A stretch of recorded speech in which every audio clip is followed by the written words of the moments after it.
running from Mason to Malin. What's the worst that could possibly happen? It's season 4. Episode 5. Let's go! Ho, ho, ho! Merry Christmas, you filthy idiots! So we come to the end of 2025. Looks like the guys have thrown in the towel. I have not heard a peep. You guys have gone quiet. Oh, no! What happened? What was that? It was the hospital wing in Harry Potter. Oh, The thing was, it was the Chamber of Secrets below it. Harry's on the floor, Hermione's. It's off. What a way. now the hospital wing needs to go to hospital. You know, like those statistics about people who die taking selfies, trying to get the perfect aesthetic. Well, I feel like we've just seen a kind of a minor version of that. Andrew getting worried about Hogwarts hospital wing sticking out of his head in the background. It won't be ruining the aesthetics now, will it? So you weren't recording, so behind me was a Lego set, and it was sticking above my head, and I just had to move it, and I moved it, and then it just fell, and now it's on the floor. This reminds me of that. Wasn't there a question that you set? This is like karma. Wasn't there a question that you set me on one of the interviews about walking on Lego? I don't know. How did we get onto Lego? Yeah, it was, and I said, Andrew asked a question, my kid's bedroom, what do you do if the floor's covered with Lego and you have to wake up your kids or something? I have no idea how that results connects to running, but I think I made it work somehow. Yeah, well, before we do, it could have been worse. Could have been the Sanctum Sanctorium. That would have been, that's my wife's, like, that would have been, you know what I mean? Like, Christmas was cancelled. Christmas would have been cancelled. What are you doing Christmas Day, Andrew? Building the sanctorium. People that try and take the perfect selfie and fall off the cliff. Like, I just Yeah. saw everything I need to see before our big run in Ireland. Andrew's going to be like, this is a perfect spot for a picture. No! We're not going to let you get the perfect picture, Andrew. And I changed my t-shirt to put my Christmas jumper. You can't really see my Christmas jumper. I need to, like, stand my tippy toes or something to... Oh, it's a good one. Oh, It's a good okay. one. Nice. Nice. I'm not standing like this the whole episode. All I wanted to see was a nice Harry Potter Lego set. You've still You know got- what? It Give it does a look try. like there's a space missing now. That's a lesson, a wee life lesson. No matter what, the show goes on.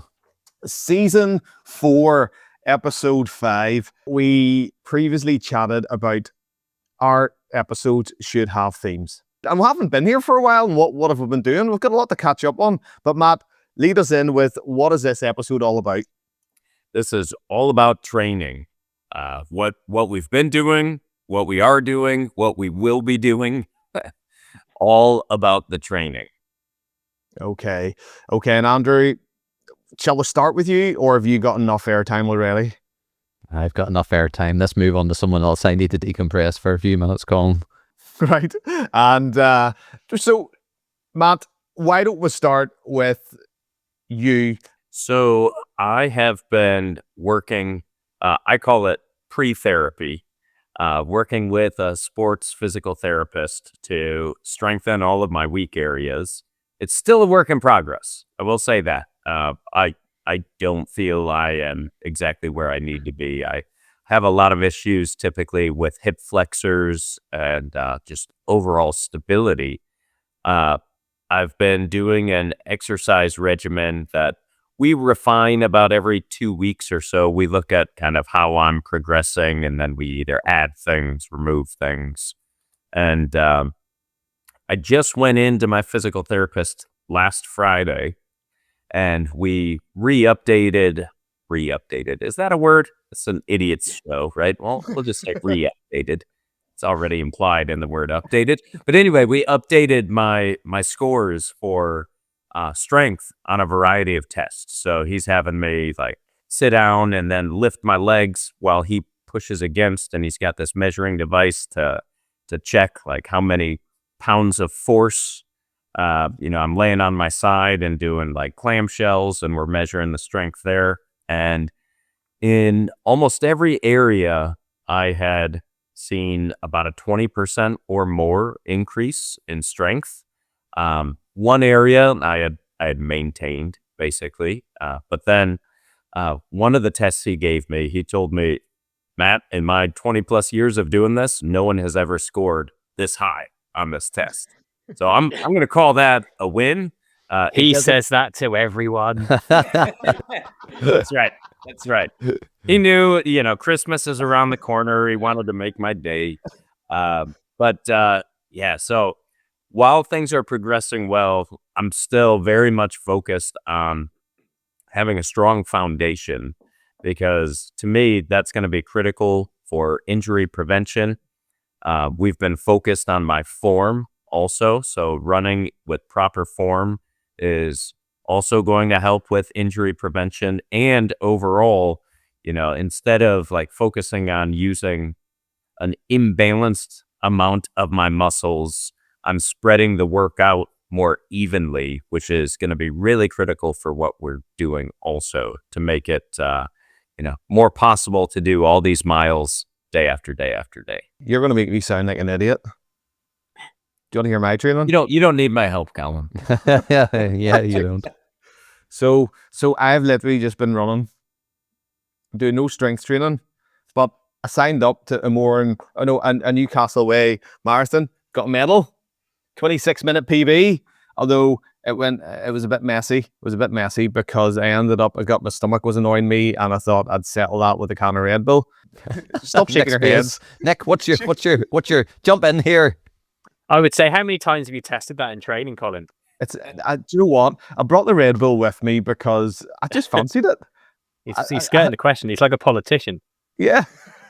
I just found this is all the things you're going to have to learn about me. I've just been running, and I've been 100% focused on the podcast and what we've been doing. So I've been contacting hotels, and I'm gonna jump in here. I'm gonna say I've been doing a lot in the background. So we've got our hotels booked from top to bottom, apart from day 0, which is the day before, and 99% of them are free. So wow. It's absolutely incredible. Also, we've got an Idiots Go Running shop coming out with merch. All profits go to our run, and in between that, I've just been going out running, pretty much just running. No strength training. No, I'll do this, I'll do that. I've just been running, and that's... I've been tracking you on Strava though, Colin, and there's been some pretty good sessions, hill reps up towards Stormont. Yeah. So I wouldn't say it's just running. There has been thought behind it. There's been a lot of structure to your run. So don't do yourself a disservice. Next, don't let him hoodwink you guys. He's been, honestly, mileage, hills, intervals. What I'm hearing, Nick, say is there's the boy in the class who says, "Oh, I don't study for tests. I'm not revising over Christmas," and he's studying for tests. He's revising over. Is that Colin? Is secret he training? Except he's putting it on Strava, so it's not that secret. Teacher found you out. Teacher did find me out, and going into the new year. So this is where so this is all part of my training. The Idiots Go Running stuff, we're flying with that. We're doing really well. The route, the courses planned, the hotels, the accommodations planned, the shops coming to try and raise some funds for our run and awareness for MS, and you can wear our idiot clothing. That'll be coming out in the new year. I've also taken on a new coach I've got a new coach in Nick, the man himself. So Nick is gonna, and why am I so serious in taking Nick on? Well, Andrew, you thought this was a stupid idea. I thought I want to do the marathon, and I want to try and hit sub 3 hours in a marathon. So can I do it? I don't know. It's up to Nick. So when's the marathon? No pressure, It's not completely up to Nick, but when's the marathon then? May Day next year. That's the Belfast Marathon in May. The Belfast Marathon. Okay. Put it this way, Colin. I'll do a deal with you. I will do that marathon with a flag on my back that says 3 hours on it, and I will run at 3 hour pace. How's that? Promise. Now you can't back out, because with being a pacer, the Belfast Marathon might get annoyed at you. So we've also possibly next year, which I've talked Nick into, got a spin-off series called Chasing Nick, which is me chasing a 3 hour, which would be my PB, a 3 hour marathon pace. But I'm also re-signed up to the NI 100, which is a month after that. And then a month after that, I have the 350-mile MS Runs Ireland. So I need a coach. Nick said I could do it. I'm not throwing him under the bus. He said I could do it. Yeah, I see Colin really owning this. I'm doing all these things because of Nick. Yeah, it's exactly. Yeah, no pressure. If you're just listening to this, Nick was covering his face when Colin was saying that. When Colin told me this about a month ago, I was like, I think it did say you're mad. But Nick says I can do it. Well, if Nick says you can do it. It's in the right order. You know, it's in the right order. We're going from marathon to 100 to 350. I mean, what can go wrong? May, June, July.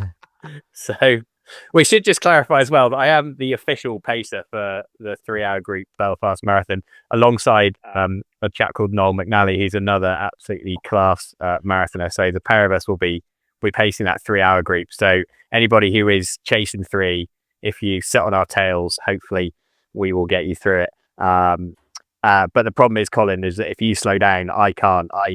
I'm afraid the powers that be say I have to carry on.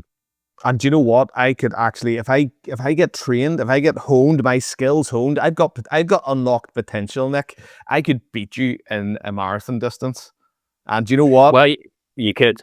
That would be front and center on our website, on our social media. Colin, officially faster than Nick. Do you know what? I would be very happy if I can get onto that start line healthy and cross the line 2:59:59. That'll be job done. So what I'm hearing is Matt is taking a very scientific approach. He's doing absolutely the right thing. He's looking at his weaknesses. He's got a coach that's looking at where he needs to strengthen. Very sensible, something very close to my heart. I do a lot of run analysis on people and try and help them with their running form, because the better your form is at short distances, the longer you will, be able to hold that, and hopefully less injuries and less breakdowns. Colin has hired a running coach. I mean, unfortunately, it is me, but he's got a marathon, a 100-miler, a 350 planned with, there'll be structure. Don't worry. Andrew, how are things? The very best, Nick. How's you? So I'm tapering up. We've heard of tapering down. I'm tapering up, Nick, and hopefully. The reverse taper. I like the reverse taper. The reverse a reverse taper. The right time for the reverse. So I suppose last time my main concern is my knee, which hurt a lot in the famine way because I really didn't train proper. I said it was all in, which I am. So in September, I took things right back to basics and just started running 5 times a week. Really, it's now 4, if I'm being honest. It's 4. Try to get back to 5, but 4 times a week. And just started low mileage, and we're into early December now, or mid-December really. So it's 4 miles. Every run now is 4 miles. So four runs of 4 miles. Maybe one of them sometimes a wee bit longer. And then in January, I'm hoping to push that up to 5 miles. So we're just building strength exercises. I do a bit of a warm up in the gym beforehand. I said the gym, so we'll get the worm running, Nick, which I'm sure you have something to say. But I have been doing box jumps and different weighted things with weights, which I enjoy, and I think they're benefiting me quite possibly, maybe, and every so often. So when it comes to training, we have a wee WhatsApp group chat, and Nick says, Andrew, you have to get out. I'm doing a lot of treadmill running, and I 100% agree with you. But it's cold, Nick, okay? It's cold out there, and I'm not going to lie, I haven't been out in like a month now, probably. It's been all treadmill running, so it has. And I know it's not ideal, but it's warm, and it's safe, and I still get to watch YouTube, Nick. And then about twice a week I get a sauna. It's just, I think it's great. I think it's great. So that's kind of where I'm at. What do you think? Andrew, I think you and I are maybe both similar. My dog wants to. I would like to hear how. That's quite a compliment, but I don't go for it. So I have been, at least recently, avoiding running outside also. Now, I will go on record as saying I am not afraid of the cold at all. I'm not afraid of the elements, as it were, either, with one exception, ice. Ice is baby. The one thing I don't mess with. And right now, that's like, our sidewalks, our roads are ice everywhere. So once we have better snow cover, I'll use those, we call them yak tracks. They're chains that you put around your shoes, and I'll run in the snow. That's great strength training. But right now, while it's primarily ice, our average high has been about -5 Celsius, but it's way lower than that, also. So yes, a lot of treadmill running. And Nick, you were talking about spying on Colin's Strava. It's actually made me really self-conscious because I haven't been taking the time to upload my treadmill runs on Strava. When I'm running with my Garmin, it's just all connected. But on the treadmill, I do it and that's it. You can link it, can't you, though? You will record a treadmill run, I think, on Strava. I haven't figured that out yet. I'm sure I could. Right now, I am just running as much as I can when I can. But it'll become much more structured for me in January. Yeah, I think time is still on our side. I mean, we are recording this mid-December. It's, what is it, the 16th? So, there's no point being super fit now. This is the time to dial into, your form and working on your weaknesses and that kind of thing, because the volume will need to increase come the spring, really. I mean, this run isn't until end of June, isn't it, really? Is the start of it. So there is plenty of time, and there is no point in hammering volume right now and then ending up injured in February, because then you will miss a block. So although we joke, Andrew's mileage, keeping it consistent is pretty critical. And I think what you need to do is, as you suggested, just gradually build through the next few weeks. And by the time you hit February, March, you will be probably outside, bit better weather, hopefully, less ice around. Ice, I agree with you, Matt. Ice is the only thing that I really fear, because I have had a few falls. When everything's icy, that you just can't run, really. You just have to do something different.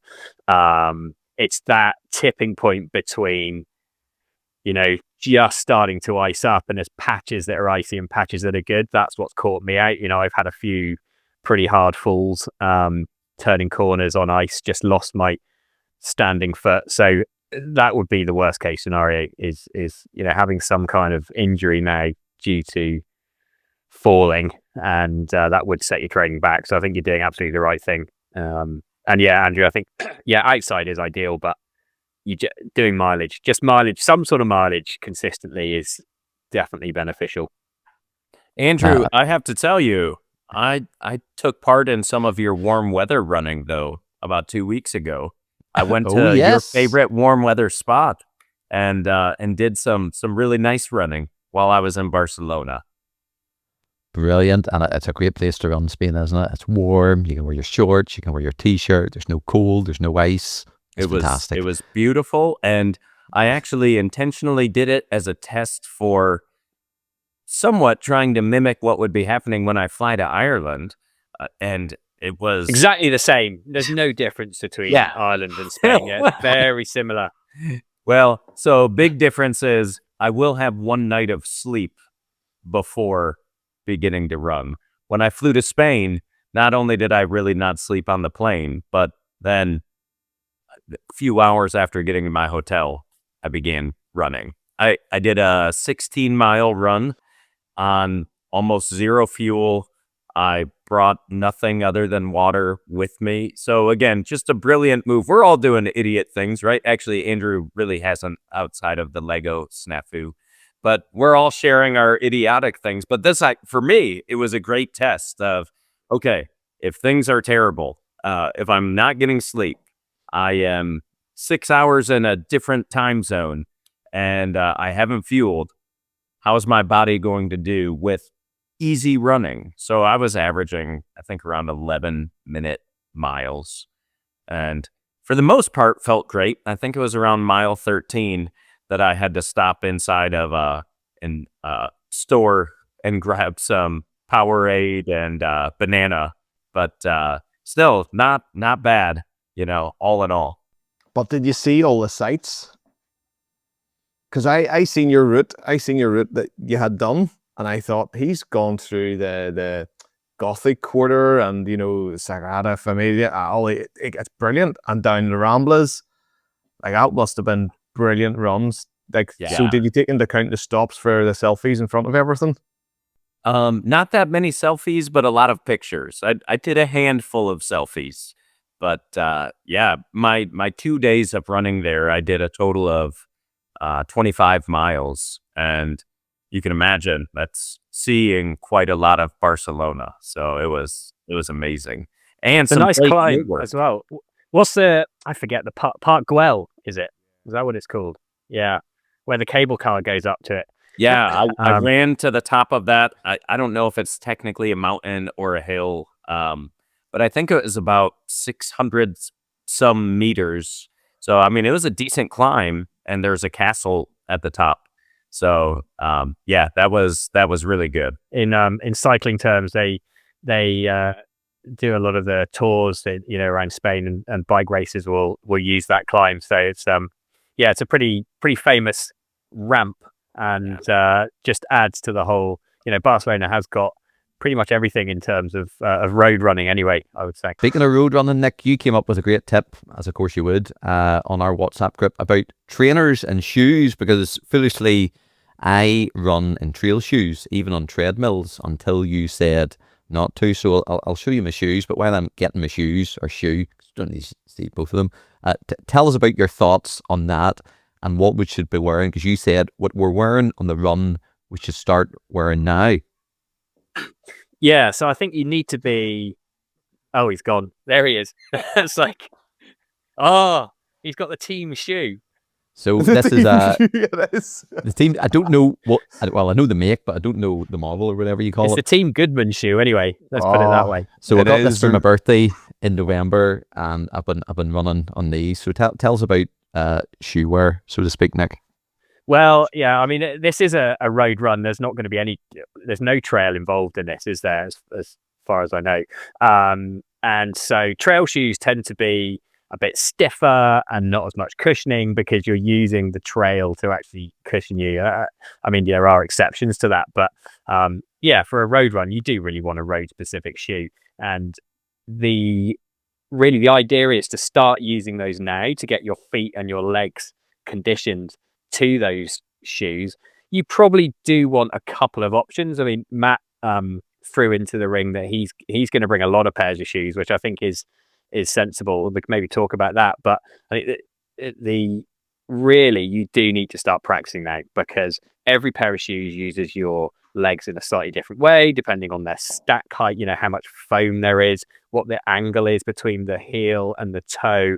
And so those very, very small differences, when you multiply that over 350 miles in a lot of days, you can imagine a tiny difference that you can get away with for a few miles really could end your event, or end your challenge quite easily. So getting the shoes bought now, deciding what you're going to use, you're going to need a few pairs, I would say, between now and the end of that race or that event. So yeah, and making sure that any rub points start to get calluses. So if you're getting little blisters between your toes or on your heel or something like that, if you start using them now, those places will just be calloused and really hardy by the time we get to June. So it's really trying to limit the unknowns. That's what I would say. Brilliant. So what I'm really hearing is stock up on shoes. Like, you've given me free rein to go out and buy shoes. That's what I'm hearing. Andrew has like one pair of shoes, don't you? You don't buy shoes. That was my next question. So I've got these pair of shoes. When should I buy another pair of shoes and start wearing them before the event, so to speak? Yeah, I was going to say yesterday as well. Yesterday? I can't go back in time. You got to be my jumper is rotating Back to the Future themes, so I like what you did there, gents. Yeah. So I should buy yesterday. So I should ask Santa for another pair of these. Well, if you're going back, can you pick up a few pairs of Alpha Fly Mark 1s as well, please? Just because those things are like gold dust now. So if you're going to go back and get some shoes, just get some of those. Sorry, that was a little aside. My advice is, even during training, I'm typically wearing 3 different shoes per week. I was Now, about to say maybe at the that's same time, because overkill. that's like, how do you do that? So 3 different shoes a week. Yeah, especially once I'm getting into higher mileage, as you're putting all that pressure on those shoes, you're pushing the cushions down. And so typically it's recommended to train in at least 2 pairs. So you can give the pair you wore today at least 24 hours to recover back to where it was. So that way you're not putting as much pressure on your feet then if you wear the same shoes over and over and over. So again, I'm overkill. I do usually 3 pairs of shoes at a time. They do last longer because it's taking me longer to put more mileage on them, but it's also for me replicating what we're going to be doing in Ireland, which is I'm running in 3 different models also. They're not 3 of the same shoe and just different colors or something like that. And that's also because if you're buying, let's say you love that pair of shoes, Andrew. So I you do love buy- them. They're light, Right. and they're so, they're nice. so you light and buy comfy. 4 pairs of them. And, Pardon? this is Hypothetical. hypothetical. If you buy 4 pairs of them, you wear those shoes for the first 20 miles on a day, and then you trade out to the exact same shoes, just a fresh pair for the second 20 miles of the day. The reason I don't think that's ideal is it's going to fit exactly the same. It's going to use all of your muscles exactly the same. And there are minor differences in fit and how your muscles are being used, like Nick said, dependent on that angle from the heel to the toe. So having some variability, even in the shoes, can give you a little bit of rest. But training in all of the shoes that you would wear for the event gets you accustomed to all of what you'll be exposed to. I may be overthinking, but I have a tendency to do that. It's difficult to disagree with that. It makes a lot of sense, and generally, I didn't have a clue about any of this, Caper, so I will get another pair of shoes. Not yesterday, because that's probably probably gone. A little difficult. But, I may have to ask Santa for another pair. And just a follow-up question, Matt, do you name your shoes, or how do you know which ones to have? Or, is it Monday shoes, Wednesday shoes, Friday shoes, or like Jim and Tommy and Harry? Yeah. Harry. Yeah, it's not super formal. It's more like, I wore those yesterday, so those are the shoes for today. And do you have a favorite? Right now it's the Saucony Triumph 22s. Yeah, that you got to name it like Snowy or something, mate. You know what I mean? Like that's give like, it an I know epic name. Snowy's maybe taken. I think that's a Yeah. Snowy. If there was ever a Snowy, I think mine's going to be. This is going to go called Snowy, and comments for my other shoes names. Mine's That's all- just that's all gonna I be, have, mate. mine's going to be called Nick, because when something goes wrong, I'm going to blame my shoes and say it's Nick's fault. Because that's what I tend to do. Nick, no pressure, Nick, by the way. You realize that? There's no pressure whatsoever. Just because you hire a coach doesn't mean you can just blame everything on him. I mean, Nick, do you realize, though, I think you're actually strengthening the relationship between Colin and Andrew, because before you came along, he would blame Andrew for everything. Yeah, he would. You've come a He ways. would. I'm glad I could help. Famine Way. I would have done the Famine Way if I'd hired Nick. Still Nick's fault. You know what I mean? Like that's all No, I hear now. At home. So it's the absence of Nick. It was the absence of Nick. If I had a good Yeah. coach like Nick, I wouldn't have failed. God, it's just You were there with me. I was. Snowy wasn't. I had Snowy. if my wife says we, that normally means me.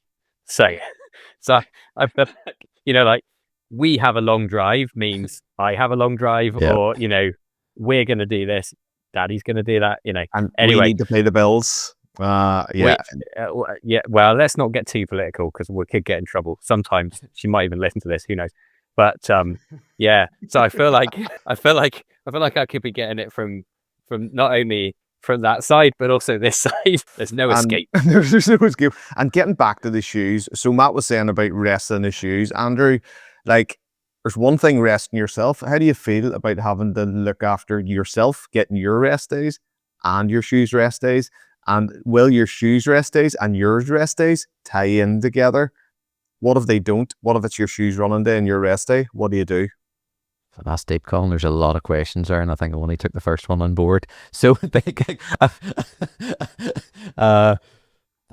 a great questions, Colin, and I'll come back to you on them on. But I have no rest days now. It's all mental. Every day I'm thinking about this run in June, the 29th of June. I'm counting down the days. It's like Christmas. You count down the days to Christmas.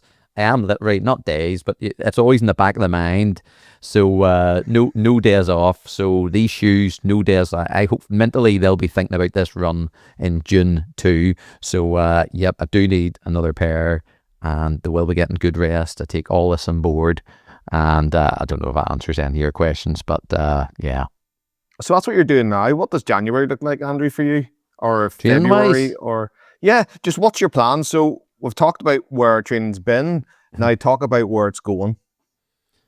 February is going to be 5 miles every time I go to the gym with still my wee exercises and weights and all that business. And then I'll probably grab a coffee with Nick at lunchtime and say, Nick, what do you think I should do come February and whatnot? But I will be starting to do the longer runs. Like, I'm not scared of outside. I just don't like the cold. Maybe I'm scared then. I don't know. But I will be getting outside in the new year, and certainly Saturdays we'll be doing long runs. So everything will be starting to build up. So that's the general plan. You're not scared of outside. Previous years, there has been snowy blips. There has been weeks in the podcast where you said I didn't run because it was There's been too months, cold. Colin. There's been weeks. There's been months. I think last year at the end of the door down 100, all the way to January, I didn't run once. That's not a lie. That's complete fact. I just didn't want to run, so I didn't run. So like I'm running in September, like not like 4 times a week is actually massive for me. So weeks, months went by, Colin, without running, months, and I'm enjoying it. I actually get up now, and I look forward to a run. I really enjoy it. I'm not going to lie. I enjoy watching YouTube too during the run, but I enjoy it, you know, which maybe wasn't always the case. It's great to have this goal. It's a massive goal. It's a massive goal for all of us, you know. But it's really enjoyable you want to try your best. I think all of us want to be there for each other and try the best for each other. And part of that is you have to focus on yourself a minute. You know, I can't decide how you run, Colin, or Matt runs, or how Nick coaches or whatever. But I think all of us, we want to be there for each other. We all want to do it together. I think a real win is all of us doing it. You know, I think we all would be gutted if one of us couldn't make it for whatever reason. So, and that is showing up, and that's doing the training now, you know, and I know that looks a wee bit different for all of us, but I'm all indoors on the training. It's getting to the start line. It's getting to the start line. The start line. That would be, you know, getting all 3 to the start line is a big enough challenge. And I think if somebody tries to go off and, you know, as you said, Andrew, everyone needs to do what suits them, because if you try and force the issue in some different way, then you could end up with, an injury or, you know, getting sick or something like that. I couldn't do what Matt's doing. I couldn't do what Andrew's doing. Treadmill. Andrew, how do you run the treadmill? You're like a legend YouTube, to me. Colin. YouTube, double speed. What do you watch? It's amazing. What do you watch? Oh, I watch a lot of AI videos at the minute. I'm on watching a conference, so it's like a 2-day conference, and I'm in the day number 2 now. I'm just itching to see what happens tomorrow or who the speaker. On a I'm not treadmill? joking. You watch a a conference on a treadmill? An AI conference, yeah, among other videos, but at the minute that's the main one. I'm in day 2, Colin, and it's people talking about AI, how to use AI creatively, and like I kid you not, when I'm out, I listen to podcasts or audiobooks, and it takes your mind off it. You know, you're looking at a screen or you're listening to it, and the miles tick away, and that's another thing when it is quite a while on the treadmill, I suppose, but you need something. I need something to kind of keep me going, and it's a double thing. I'm enjoying the fitness, I'm enjoying the running, and then I'm learning or listening to something or watching something. And I know it sounds maybe horrendous for some people, but I love it. I love it. You know, when you come and run in the wild, Andrew, it's going to be like a dream. It's going to be like Disneyland, because the treadmill's so horrific that the wild you'll be loving life. You won't need YouTube. Matt, what's your next sort of months of training looking like? So in January, I'm going to focus much more on building the muscles that I need for all of the elevation we're going to have. I think, don't quote me on this, maybe we'll have to look this up afterwards, but I believe we have something like 19,000 feet of total elevation across all of the running. So, for me, my average 20-mile run where I live is like 100 feet of elevation gain. Like it is nothing. I am in one of the flattest areas of the planet. So running on treadmill, at an incline, doing a lot more to prepare for that. Like Andrew, you mentioned box jumps. Like I'm going to be doing a lot more plyometric stuff starting in January. I also, this is off the record, and so I will not use the names of people or places involved. But I also was offered the opportunity to use a very special treadmill. So with the physical therapist I work with, I told him, hey, starting in January, I really want to start focusing on hill training. And he said, well, Matt, unofficially, we purchased this treadmill for, therapy, where people need this type of thing. And this particular treadmill, it's got a huge TV screen in front of it. You select your track, and then the treadmill will adjust the incline or decline. So it goes up to 15 degrees or down -3, dependent on what you're seeing on the track. And you don't set the speed. It uses sensors to look at how quickly you're running or if you need to slow down to walking.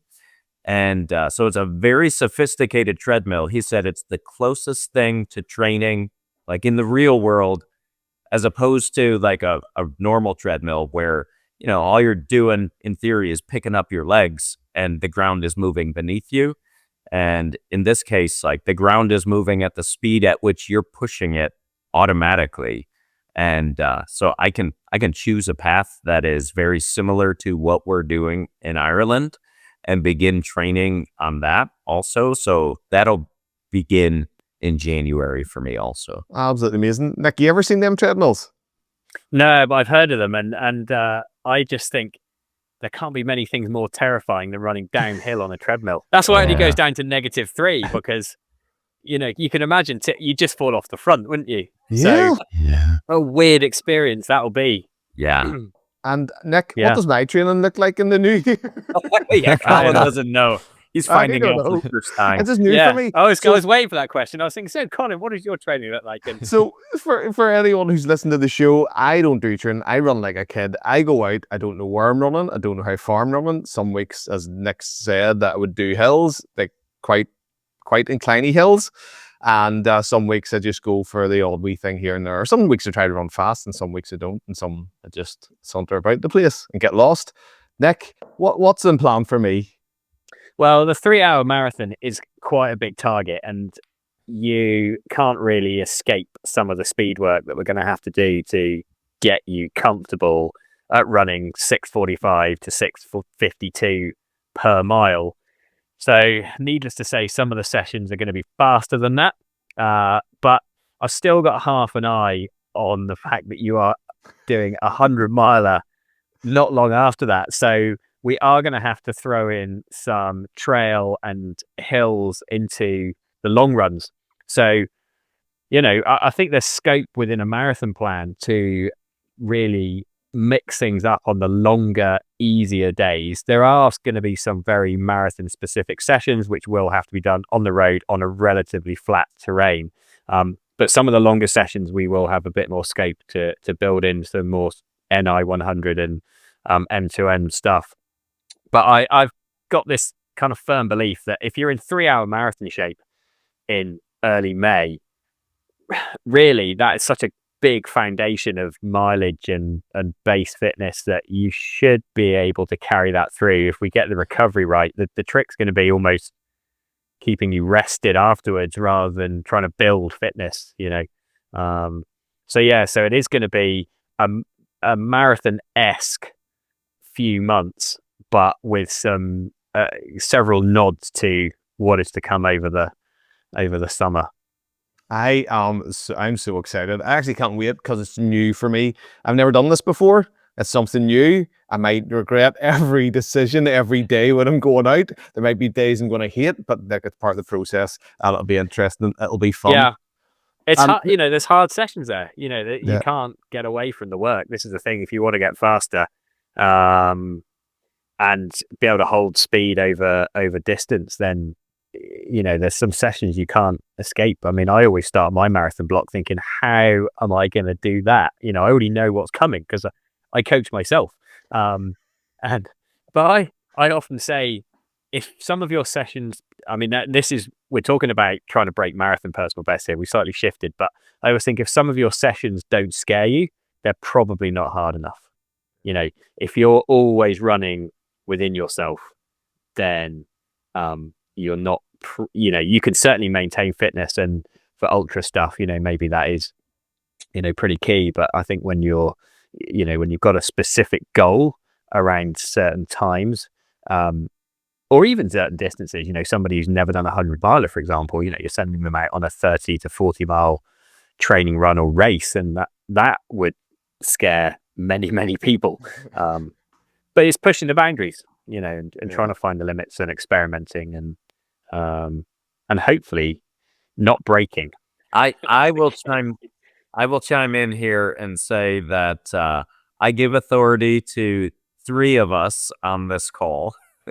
Nick, Me as well. Andrew, and myself, to override Colin at any point in time to say, "Hey, you're doing too much." No, I mean, obviously, Colin, we do want you to achieve your goals too, and it's something where knowing what our main goal is, everything is pointed towards that, right? So even what you're doing marathon wise and I-100, that's all really preparing you for what we're doing. The order works. And the thing is, we can adapt a plan at the drop of a hat if we need to.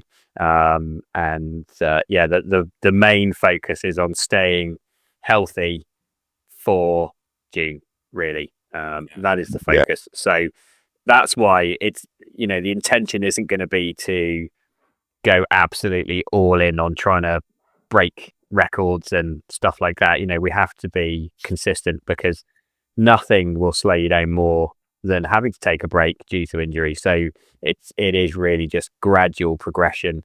And that's why I'm keeping an eye on Colin's training. I know where he's at in terms of mileage and what kind of sessions he's doing. So I know where I can, just push the envelope a little bit without hopefully risking anything. Nick, what's your final thoughts on all our training and the way we are training?